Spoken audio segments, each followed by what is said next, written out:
As Gordon set out to find a jewelry maker to hand make the Hero's Hearts bracelet, he ran into a jewelry maker by the name of Ed Hoffman.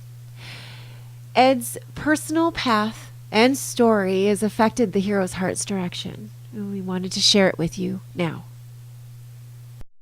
Hi, I'm here with Ed Hoffman. Ed, what was your process in making this prototype? I help out everybody over here, and I enjoy doing jewelry, and I enjoy to experiment things. How far can I go? And I start making this type of jewelry. He showed me the pattern, and I cut it out myself. How do you feel about this prototype? Well, if it's good for him, it's good for me. Ed, what was it like? Would you explain a little bit about your experiences in World War II?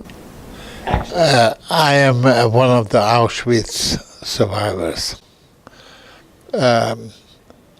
Very few of us left. I got liberated by the American Army, Third Army, Patton, and from Ebensee, Austria. The camp used to be. We used to, in the camp itself, we used to make the V1 and V2 rockets. We didn't do the work on the rockets itself. We did the tunnels in the mountains where they made the rockets. When I got to Britain, I registered with the American consul to emigrate to United States. And after 5.5 years, I received my papers, and I could come to United States as under immigration law. I loved the country. It was a real wonderful country. I got first to New York, and from New York I went to Cleveland, Ohio, because I had cousins over there in Cleveland. And a few months later I got drafted into the military. I ended up in 101st Airborne. I got basic training, and after the basic training I ended up in Fort Bragg, North Carolina, 82nd Airborne. And after that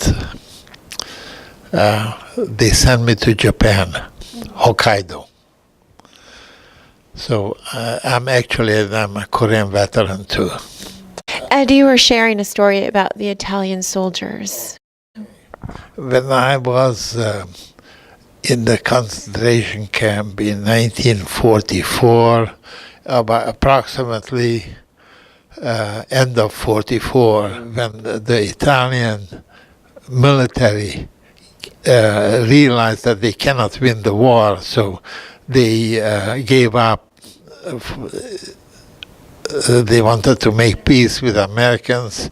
The Germans surrendered them and brought them into the concentration camp. And we ended up in ended up in the concentration camp of Ebensee. The Germans, they treated them very badly. The Italians and the Russians and the Italians, because they were fighting them.